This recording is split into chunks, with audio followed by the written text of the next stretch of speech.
Thank you, honey. That was great. I want to just start with the Lord's Prayer this morning. This is the Aramaic version, and I'll read it for you. Our Creator in heaven, hallowed be thy name. Thy kingdom come, thy will be done, as in heaven, so on earth.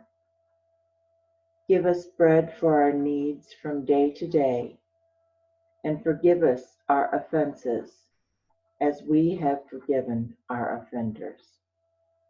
And do not let us enter into temptation, but deliver us from our errors. For thine is the kingdom, and the power, and the glory, forever and ever. Amen. So why is this virus here? What is going on? I've been wondering, why is it here? And I've come up with a conclusion. I don't know. I don't know why it's here. But this is what I do know about it. It's causing a shift in consciousness around the whole planet. We're all changing. We're all relating better. We're all communicating better. We're showing our hearts to one another. We feel what other people feel. We feel their sadness and their grief. We feel their joy and their contentment. We feel their peace. And this is coming together to make us a stronger, more spiritual world that takes care of things, that gets things done. It's a peaceful world. It's a pleasant world. So this convergence of love and peace is happening right now. So I may not know why it's here, but I think I know why we're changing. And it's due to this virus that is such a challenge in many ways. But do you feel the change? Do you feel the change in yourself? Are you more willing to reach out and help somebody? Maybe pick up groceries for them or walk their dog. A lot of little things we can do.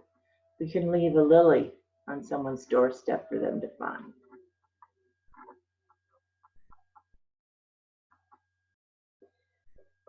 Many are sick. Many have died. And we send our prayers to them and their families and their loved ones. We send our prayers around the world to all who have been affected by this virus.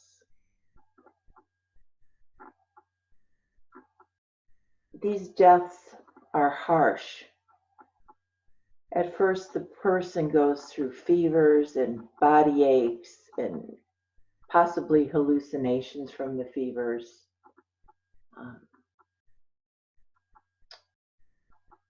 And a lot of other symptoms I'm sure you've heard about on the news, which, by the way, we need to watch less of the news. If we watch less of the news, we have more time to concentrate and feel the changes that are coming and that are here right now. But these people with coronavirus, those who die, in the end, all of their major organs shut down. Now, because of this, when people hear they have coronavirus, they are very afraid. They are very afraid. And they are very fearful.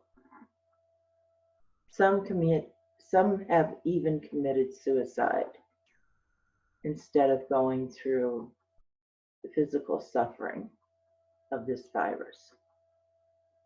But this reminds me of Jesus in the Garden of Gethsemane, when Luke tells us in 22:42, "O Father, if thou wilt let this cup pass from me, but not as I will, but thy will be done."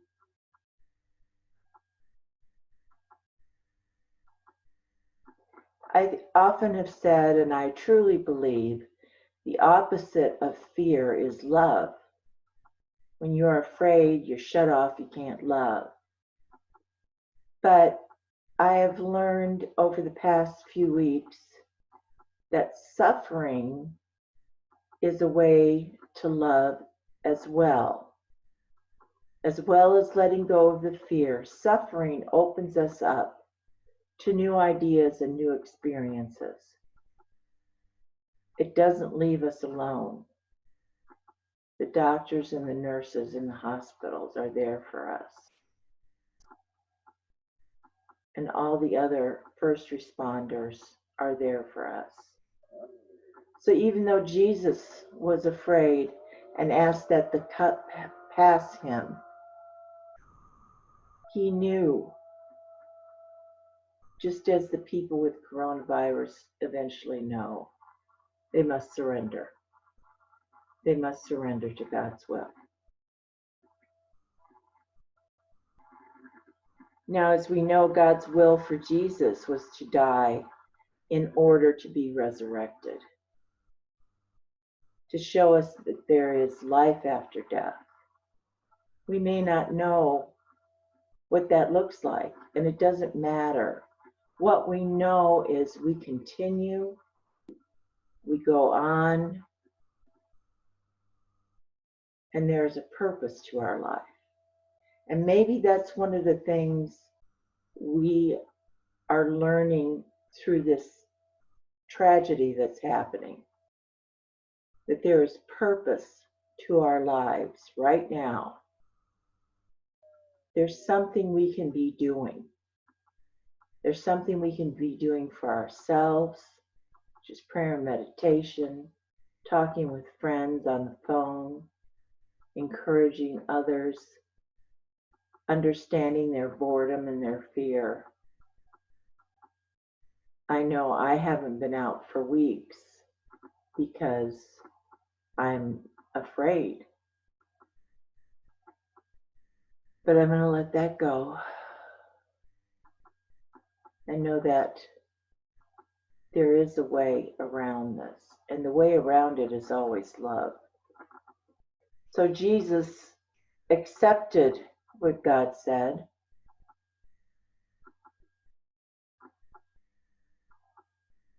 and went about his life. After the resurrection, Jesus greeted people with the phrase, "Peace be with you." And I think this is important because he had reached such a pinnacle of peace that it surrounded him, infused him, went through him, was completely around him.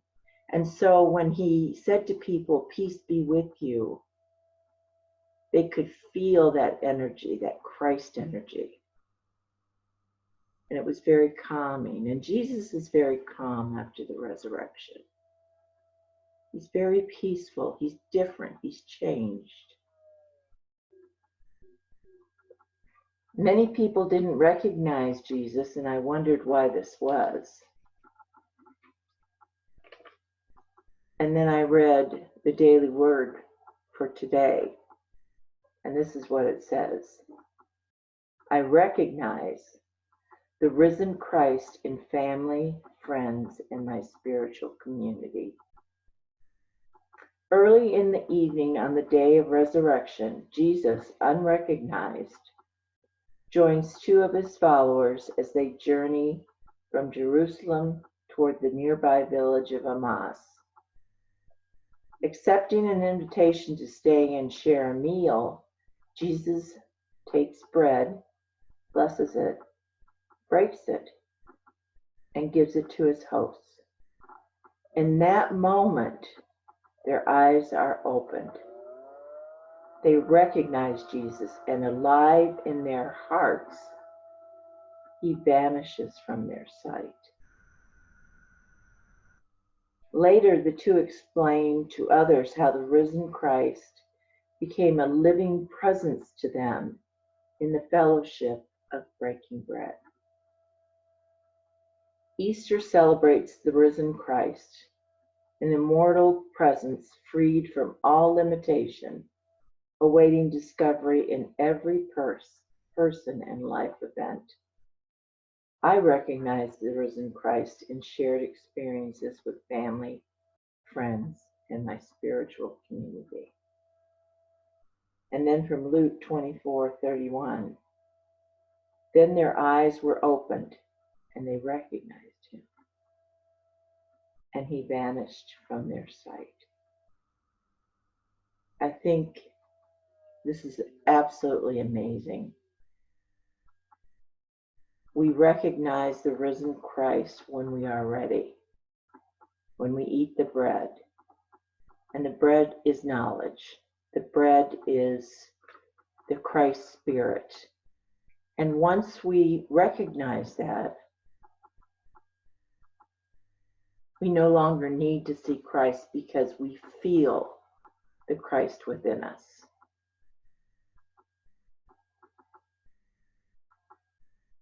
Not only that, we recognize the risen Christ in others.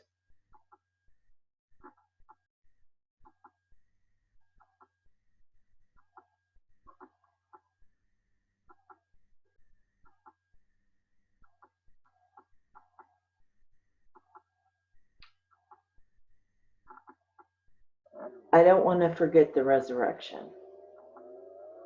I don't want to forget the crucifixion. It was a horrible, frightening event for many people. People wept and tore their clothes and laid by the bottom of the cross as Jesus died. He suffered, and it was excruciating. People suffer with the coronavirus too. I am not equating their suffering, their pain with Jesus. But maybe I am. Because they have no one to say goodbye to. They're not allowed to come close to any relatives or family or friends. They die alone. Jesus didn't die alone. He died with God. And he understood finally where he was going, and told the two thieves beside him, "Today you will be with me in paradise." And what is paradise but joy, understanding, love, peace?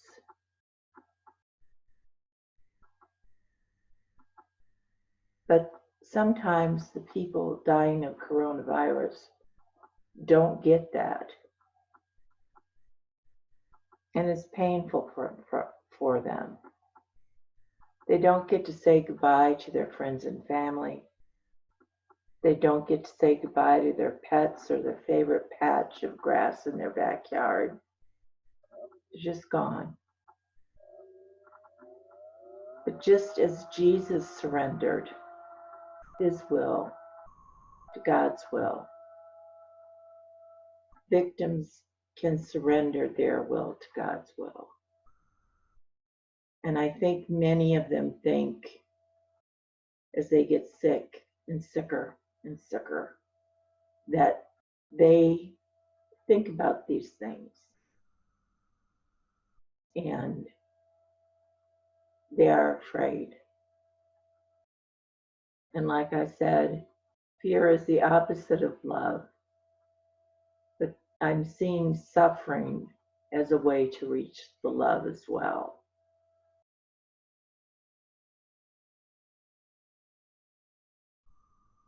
So that's what I wanted to talk to you about. What we're going through as a nation, what we're going through as the world, our connection, our change, our growth, interchange, inner growth, the raising of consciousness in the world, the freedom it is giving us to not be afraid, the pain that it takes us through and the grief that it takes us through, those of us who have lost someone and those of us who just suffer out of compassion with the stories we hear. It's God's will, not our will. And so, after all that, we're going to do a little meditation. But Gary is going to play some music for us first. Well, I'm back, everybody. Just want to let you know that there is a tradition in Unity of Medford that before the Reverend Susan does her meditation, we sing together a very peaceful and inspiring tune called Great Spirit and I Are One. And I thought I'd play that for you. Feel free to center yourself and take a few deep breaths. And Susan will be back in a few minutes.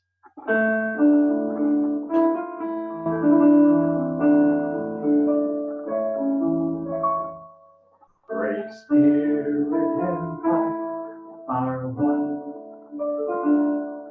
Great Spirit and I are one. Are one. Are one. Are one. Great Spirit and I are one.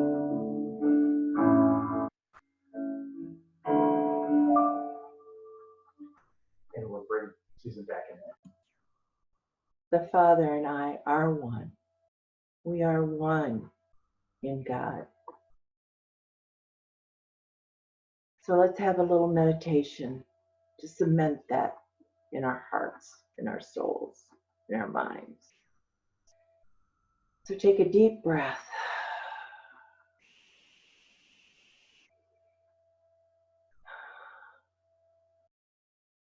Feel your shoulders relax.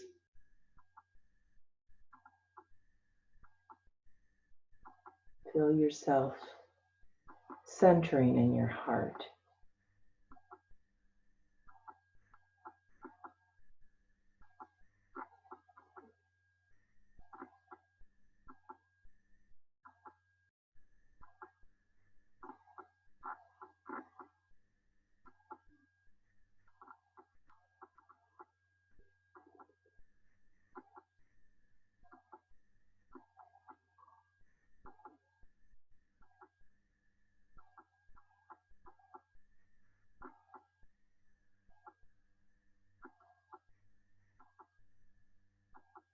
I surrender. I surrender, dear Lord.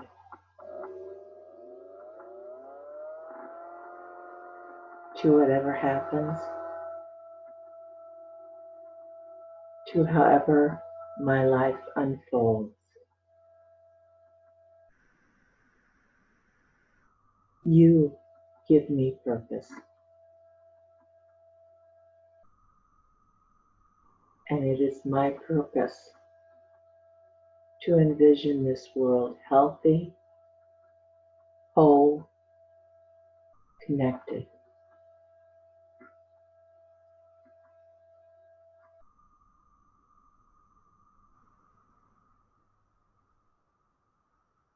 I see myself healed. I see the world healed.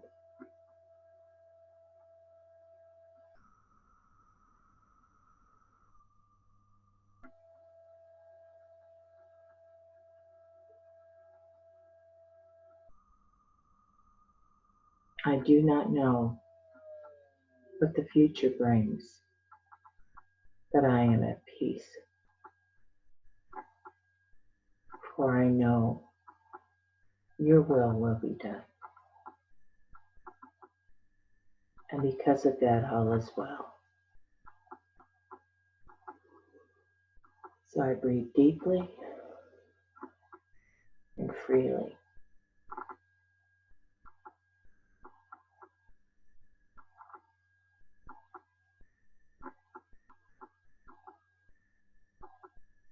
And then just let that sink into your heart space.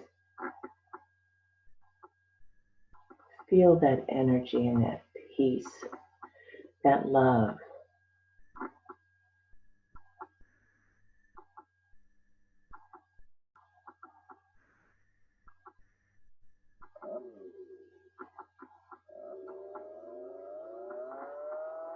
And when you're ready, with a few more breaths, come back to this time and this place, knowing you bring your thoughts and your emotions, your positive heart energy back with you. And so it is.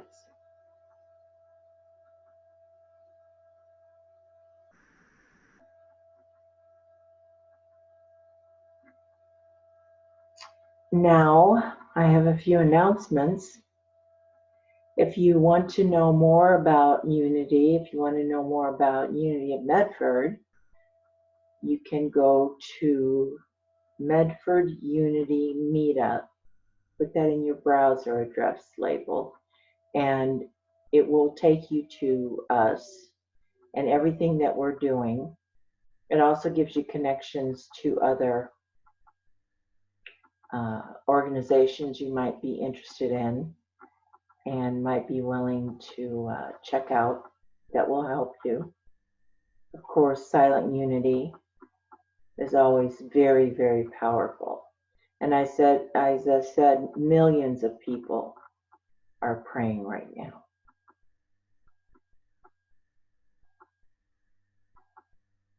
And it's making a difference. It's making a difference. We also ask for donations. The church isn't open right now, but we still get bills that we have to pay. And we appreciate all of you who send in donations.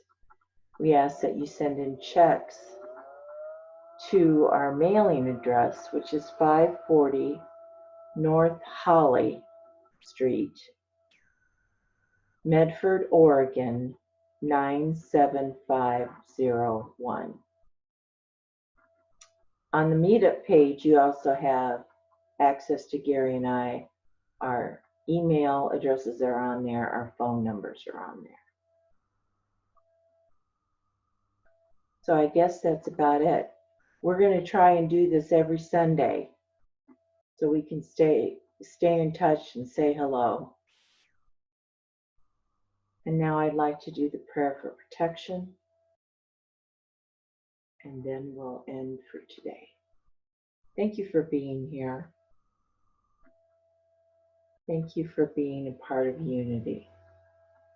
This is a wonderful community.